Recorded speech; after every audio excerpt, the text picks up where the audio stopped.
S welcome back. ಅತ್ಯಾಚಾರ ಪ್ರಕರಣದಲ್ಲಿ ಪ್ರಜ್ವಲ್ ರೇವಣ್ಣ ಜೈಲು ಪಾಲಾಗಿದ್ದಾರೆ. ಈ ಕುರಿತು ಒಂದು ಬ್ರೇಕಿಂಗ್.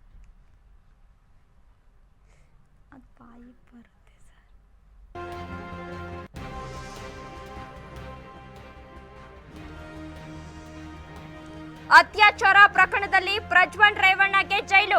ಪ್ರಜ್ವಲ್ಗೆ ಜೂನ್ 24ರವರೆಗೆ ನ್ಯಾಯಾಂಗ ಬಂಧನವನ್ನ ನೀಡಲಾಗಿದೆ. 42ನೇ ಎಸಿಎಂಎಂ ಕೋರ್ಟ್ನಿಂದ ಆದೇಶವನ್ನು ಹೊರಡಿಸಿರುವಂತದ್ದು. ಪ್ರಜ್ವಲ್ ರೇವಣ್ಣರನ್ನ ಕಸ್ಟಡಿಗೆ ಕೇಳಿದ ಎಸ್ಐಟಿ. ಅತ್ಯಾಚಾರ ಪ್ರಕರಣದಲ್ಲಿ ಪ್ರಜ್ವಲ್ ರೇವಣ್ಣ ಈಗಾಗಲೇ ಜೈಲು ಪಾಲಾಗಿರುವಂತದ್ದು. ಪ್ರಜ್ವಲ್ಗೆ ಜೂನ್ 24ರವರೆಗೆ ನ್ಯಾಯಾಂಗ ಬಂಧನವನ್ನ ಹೊರಡಿಸಲಾಗಿದೆ.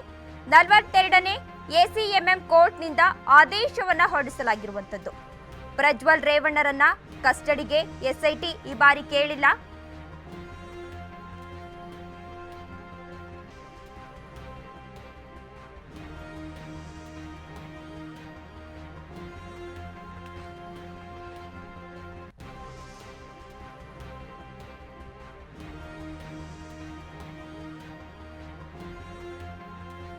ಅತ್ಯಾಚಾರ ಪ್ರಕರಣದಲ್ಲಿ ಹಾಸನದ ಹಾಲಿ ಸಂಸದ ಪ್ರಜ್ವಲ್ ರೇವಣ್ಣ ಈಗಾಗಲೇ ಜೈಲು ಪಾಲಾಗಿರುವಂತದ್ದು. ಹಾಸನ ಮಾಜಿ ಸಂಸದ ಪ್ರಜ್ವಲ್ ರೇವಣ್ಣ ಅಶ್ಲೀಲ ವಿಡಿಯೋ ಪ್ರಕರಣಕ್ಕೆ ಸಂಬಂಧಿಸಿದಂತೆ ಅತ್ಯಾಚಾರ ಪ್ರಕರಣದಲ್ಲಿ ಪ್ರಜ್ವಲ್ ರೇವಣ್ಣಗೆ ಮತ್ತೊಂದು ಸಂಕಷ್ಟ ಎದುರಾಗಿರುವಂತದ್ದು. ಇದೀಗ ಬೆಂಗಳೂರಿನ 42ನೇ ಎಸಿಎಂ ನ್ಯಾಯಾಲಯವು ಜೂನ್ 24ರವರೆಗೆ ನ್ಯಾಯಾಂಗ ಬಂಧನವನ್ನು ವಿಧಿಸಿ ಆದೇಶವನ್ನ ಕೂಡ ಹೊರಡಿಸಿರುವಂತದ್ದು. ಎಸ್ಐಟಿ ಪೊಲೀಸ್ ಕಸ್ಟಡಿ ಅವಧಿ ಅಂತ್ಯವಾದ ಹಿನ್ನೆಲೆಯಲ್ಲಿ ಇಂದು ಎಸ್ಐಟಿ ಅಧಿಕಾರಿಗಳು ಪ್ರಕರಣಕ್ಕೆ ಸಂಬಂಧಿಸಿದಂತೆ ಬೆಂಗಳೂರಿನ 42ನೇ ಎಸಿಎಂಎಂ ಕೋರ್ಟ್ಗೆ ಹಾಜರುಪಡಿಸಿದ್ರು. ಈ ವೇಳೆ ಪ್ರಕರಣದ ವಿಚಾರಣೆ ನಡೆಸಿದ ನ್ಯಾಯಾಧೀಶರು ಪ್ರಜ್ವಲ್ ರೇವಣ್ಣಗೆ 14 ದಿನಗಳ ಕಾಲ ಅಂದ್ರೆ ಜೂನ್ 24ರವರೆಗೆ ನ್ಯಾಯಾಂಗ ಬಂಧನವನ್ನ ವಿಧಿಸಿ ಆದೇಶವನ್ನ ಕೂಡ ಹೊರಡಿಸಿರುವಂತದ್ದು. ಇನ್ನು ಪ್ರಜ್ವಲ್ ರೇವಣ್ಣ ಅವರನ್ನ ಎಸ್ಐಟಿ ಅಧಿಕಾರಿಗಳ ಕೋರ್ಟ್ಗೆ ಹಾಜರುಪಡಿಸಿದ್ದ ವೇಳೆ ಎಸ್ಐಟಿ ಅಧಿಕಾರಿಗಳು ಈ ವೇಳೆ ಮುಚ್ಚಿದ ಲಕೋಟೆಯಲ್ಲಿ ತನಿಖಾ ವರದಿಯನ್ನ ಸಲ್ಲಿಸಿದ್ರು. ಈ ವೇಳೆ ನ್ಯಾಯಾಧೀಶರು ಪ್ರಜ್ವಲ್ ರೇವಣ್ಣಗೆ ಜೂನ್ 24ರವರೆಗೆ ನ್ಯಾಯವಾದ ವಿಧಿಸಿ ಆದೇಶವನ್ನ ಹೊರಡಿಸಿದ್ದಾರೆ.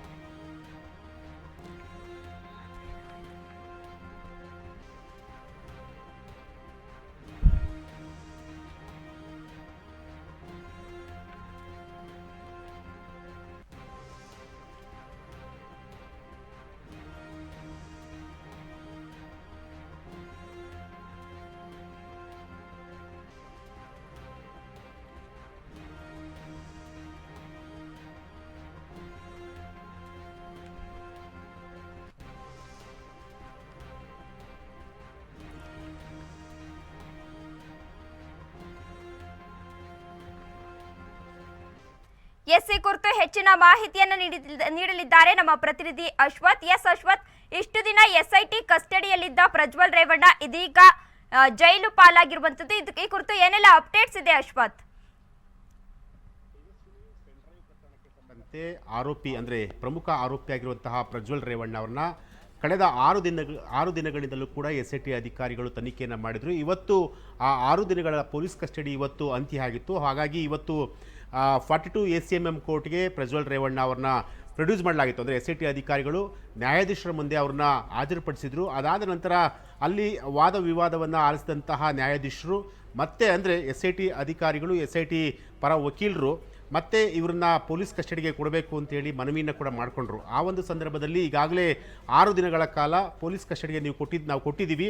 ಸೊ ಹಾಗಾಗಿ ಇಲ್ಲಿವರೆಗೂ ನೀವು ಏನೆಲ್ಲ ತನಿಖೆಯನ್ನು ಮಾಡಿದ್ರಿ ಅಂತೇಳಿ ನ್ಯಾಯಾಧೀಶರು ಕೂಡ ವಕೀಲರನ್ನು ಪ್ರಶ್ನೆ ಮಾಡಿದಂತಹ ಸಂದರ್ಭದಲ್ಲಿ ಕಂಪ್ಲೀಟಾಗಿ ಪ್ರಜ್ವಲ್ ರೇವಣ್ಣ ಇಲ್ಲಿವರೆಗೂ ಅಂದರೆ ಎಸ್ಐಟಿ ಅಧಿಕಾರಿಗಳು ಏನೇ ಪ್ರಶ್ನೆಗಳನ್ನು ಕೇಳಿದ್ರು ಕೂಡ ಅದಕ್ಕೆ ಸಮರ್ಪಕವಾದಂತಹ ಉತ್ತರವನ್ನು ಕೊಡ್ತಾ ಇಲ್ಲ ಅಂತೇಳಿ ಎಸ್ಐಟಿ ಅಧಿಕಾರಿಗಳು ನ್ಯಾಯಾಧೀಶರ ಬಳಿ ಒಂದಷ್ಟು ಮನವಿಯನ್ನು ಕೂಡ ಮಾಡಿದರು. ಆದರೆ ಎಲ್ಲ ಅಂದರೆ ವಾದ ಮತ್ತು ಪ್ರತಿವಾದವನ್ನು ಆಲಿಸಿದಂತಹ ನ್ಯಾಯಾಧೀಶರು ಈಗ ಕಂಪ್ಲೀಟಾಗಿ ಜೂನ್ 24ನೇ ತಾರೀಕುವರೆಗೂ ಸುಮಾರು 14 ದಿನಗಳ ಕಾಲ ಈಗ ನ್ಯಾಯಾಂಗ ಬಂಧನಕ್ಕೆ ವಿಧಿಸಿರುವಂಥದ್ದು. ಅಂದರೆ ಇಲ್ಲಿ ಪ್ರಮುಖವಾಗಿರೋಂತಂದರೆ ಈಗ ಪ್ರಜ್ವಲ್ ರೇವಣ್ಣ ಈಗ ಅಂದರೆ ಕಂಪ್ಲೀಟಾಗಿ ಇಲ್ಲಿವರೆಗೂ 6 ದಿನಗಳ ಏನು ಕಸ್ಟಡಿಯಲ್ಲಿದ್ದರೋ ಆ ಕಸ್ಟಡಿಯಲ್ಲಿ ಒಂದಷ್ಟು ವಿಚಾರಗಳನ್ನು ಮಾತ್ರ ಬಾಯಿ ಬಿಟ್ಟಿದ್ದಾನೆ ಅನ್ನೋ ಒಂದು ಮಾಹಿತಿ ಈಗ ಸಿಕ್ಕಿರುವುದಂಥದ್ದು. ಆದರೆ ಎಲ್ಲೋ ಒಂದು ಕಡೆ ಈಗ ಒಂದಷ್ಟು ಸಂಶಯಾಸ್ಪದ ವಿಚಾರ ಕೂಡ ಇಲ್ಲಿ ಮೂಡುತ್ತೆ. ಯಾಕೆಂತಂದರೆ ಕೇವಲ 6 ದಿನದಲ್ಲಿ ಮಾತ್ರ ಈ ಎಲ್ಲ ವಿಚಾರಗಳ ಬಗ್ಗೆ ತನಿಖೆ ಆಯ್ತಾ ಅನ್ನೋದು ಕೂಡ ಇಲ್ಲಿರುವಂಥ ಪ್ರಶ್ನೆ. ಯಾಕೆಂತಂದರೆ ಪ್ರಜ್ವಲ್ ರೇವಣ್ಣ ಇಲ್ಲಿವರೆಗೂ ಕೂಡ ಅಂದರೆ ಯಾವುದೇ ಒಂದು ಪ್ರಶ್ನೆಯನ್ನು ಕೇಳಿದ್ರು ಕೂಡ ಅದಕ್ಕೆ ಸಮರ್ಪಕವಾದಂತಹ ಉತ್ತರವನ್ನು ಕೊಟ್ಟಿಲ್ಲ ಅಂತೇಳಿ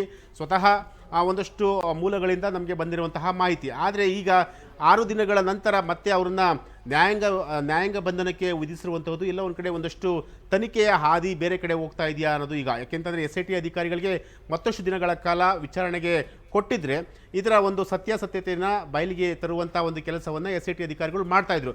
ಆದರೆ ಈಗ ಇದ್ದಕ್ಕಿದ್ದಂತೆ ಇವ್ರನ್ನ ಇದ್ದಕ್ಕಿದ್ದಂತೆ ಆರೋಪಿಯನ್ನು ಈಗ ನ್ಯಾಯಾಂಗ ಬಂಧನಕ್ಕೆ ವಿಧಿಸಿರುವಂಥದ್ದು. ಸೊ ಹಾಗಾಗಿ ಇದು ಅಂದರೆ ಈಗ ಆತ ಅಂದರೆ ಪ್ರಜ್ವಲ್ ರೇವಣ್ಣ ಈಸಿಯಾಗಿ ಈಗ ಬೇಲನ್ನು ಮೂವ್ ಮಾಡ್ಬೋದು. ಅಂದರೆ ಈಗ ಬೇಲ್ಗೆ ಅರ್ಜಿಯನ್ನು ಕೂಡ ಹಾಕ್ಬೋದು. ಅಂದರೆ ಯಾವ ಟೈಮಲ್ಲಿ ಬೇಕಾದ್ರೂ ಬೇಲ್ ಅವರಿಗೆ ಸ್ಯಾಂಕ್ಷನ್ ಆಗುವಂಥ ಒಂದು ಸಾಧ್ಯತೆ ಇದೆ ಅಂತ ಹೇಳ್ಬೋದು. ಯಾಕೆಂತಂದರೆ ಈಗಾಗಲೇ SIT ಅಧಿಕಾರಿಗಳು ಇಲ್ಲಿ ಯಾವ ರೀತಿಯಾಗಿ ಸಾಕ್ಷಿಗಳನ್ನು ಕಲೆ ಹಾಕಿದ್ದಾರೆ ಅನ್ನೋದು ಕೂಡ ಇಲ್ಲಿರುವಂತಹ ಪ್ರಶ್ನೆ. ಯಾಕೆಂತಂದರೆ ಒಂದಷ್ಟು ಅಂದರೆ ಈ ಒಂದು ಪ್ರಕರಣದಲ್ಲಿ ಅಂದರೆ ಪ್ರಜ್ವಲ್ ರೇವಣ್ಣ ಅವರ ಬಳಿ ಇದ್ದಂತಹ ಒಂದು ಮೊಬೈಲ್ ಏನಿತ್ತು ಆ ಒಂದು ಮೊಬೈಲ್ ಕೂಡ ಪ್ರಮುಖ ಸಾಕ್ಷಿಯಾಗಿತ್ತು. ಸೊ ಹಾಗಾಗಿ ಪ್ರಜ್ವಲ್ ರೇವಣ್ಣ ಅವರನ್ನು ಪ್ರಶ್ನೆ ಮಾಡಿದಂತಹ ಸಂದರ್ಭದಲ್ಲಿ ಅಂದರೆ ನಿಮ್ಮ ಮೊಬೈಲ್ ಕೊಡಿ ಅಂತ ಕೇಳಿದಂತಹ ಸಂದರ್ಭದಲ್ಲೂ ಕೂಡ ನಿಮ್ಮ ಬಳಿಯೇ ಮೊಬೈಲ್ ಇದೆ ಅಂತ ಹೇಳಿ SIT ಅಧಿಕಾರಿಗಳಿಗೆ ಆ ರೀತಿಯಾದಂಥ ಒಂದು ಉತ್ತರವನ್ನು ಕೂಡ ಕೊಟ್ಟಿದ್ದರು. ಅಂದರೆ ಎಲ್ಲ ಒಂದು ಕಡೆ ನೀವು ಏರ್ಪೋರ್ಟಲ್ಲಿ ನನ್ನನ್ನು ಲಾಕ್ ಮಾಡಿದಂಥ ಸಂದರ್ಭದಲ್ಲಿ ನನ್ನನ್ನು ಬಂಧನ ಮಾಡಿದಂಥ ಸಂದರ್ಭದಲ್ಲಿ ಆವಾಗಲೇ ನೀವು ನನ್ನ ಮೊಬೈಲನ್ನು ತೆಗೆದುಕೊಂಡ್ರಿ ಅಂತ ಹೇಳಿ SIT ಅಧಿಕಾರಿಗಳ ಮುಂದೆ ಹೇಳ್ತಾರೆ. ಆದರೆ ಇಲ್ಲಿವರೆಗೂ ಕೂಡ ಪ್ರಜ್ವಲ್ ರೇವಣ್ಣ ಬಳಸುತ್ತಿದ್ದಂತಹ ಮೊಬೈಲ್ ಎಲ್ಲಿ ಅನ್ನೋದ್ರ ಬಗ್ಗೆ ಇನ್ನೂ ಕೂಡ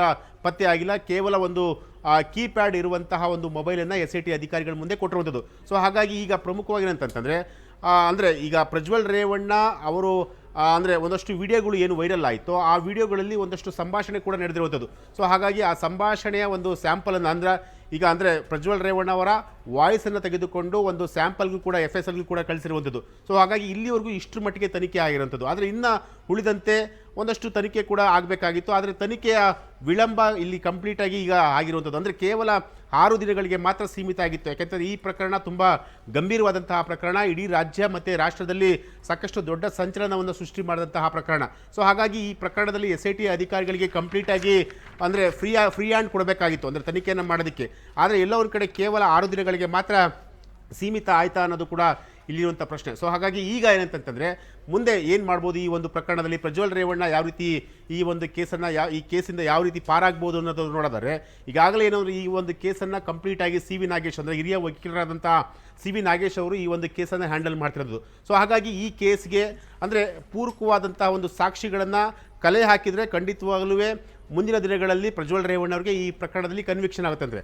ಆದರೆ ಪೂರಕವಾದಂತಹ ಸಾಕ್ಷಿಗಳನ್ನು ಕಲೆ ಹಾಕ್ತೇ ಹೋದರೆ SIT ಅಧಿಕಾರಿಗಳು ಈಸಿಯಾಗಿ ಆತನಿಗೆ ಬೇಲ್ ಕೂಡ ಸಿಗಬಹುದು. ಸೊ ಹಾಗಾಗಿ ಆ ಒಂದು ಮುಂದಿನ ಪ್ರೋಸೆಸ್ ಏನಂತಂದರೆ ಈಗ ಏನು 42 ACMM ಕೋರ್ಟಲ್ಲಿ ಈ ಒಂದು ಕೇಸ್ ಇರುತ್ತದು. ಸೊ ನೆಕ್ಸ್ಟ್ ಏನಂತಂದರೆ ಅಪ್ಪರ್ ಕೋರ್ಟ್ಗೆ ಕೂಡ ಹೋಗುತ್ತೆ. ಅಪ್ಪರ್ ಕೋರ್ಟಲ್ಲಿ ಇವರು ಜಾಮೀನು ಕೂಡ ಹಾಕ್ಬೋದು, ಅಂದರೆ ಹೈಕೋರ್ಟಲ್ಲೂ ಕೂಡ ಜಾಮೀನನ್ನು ಹಾಕ್ಬೋದು. ಅಲ್ಲಿ ಒಂದು ವೇಳೆ ಈಗಾಗಲೇ ಭವಾನಿ ರೇವಣ್ಣ ಅವ್ರಿಗೂ ಕೂಡ ಏನು ಕಿಡ್ನಾಪ್ ಪ್ರಕರಣದಲ್ಲಿ. ಎಸ್, ಧನ್ಯವಾದ ಅಶ್ವಥ್ ತಮ್ಮೆಲ್ಲ ಮಾಹಿತಿಗಾಗಿ.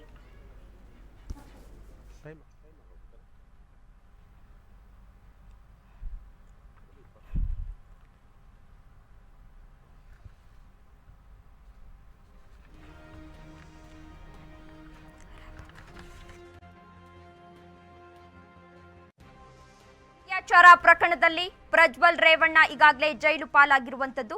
ಪ್ರಜ್ವಲ್ಗೆ ಜೂನ್ 24ರವರೆಗೆ ನ್ಯಾಯಾಂಗ ಬಂಧನವನ್ನ ನೀಡಲಾಗಿದೆ. 42ನೇ ACMM ಕೋರ್ಟ್ನಿಂದ ಆದೇಶವನ್ನ ಹೊರಡಿಸಲಾಗಿದೆ.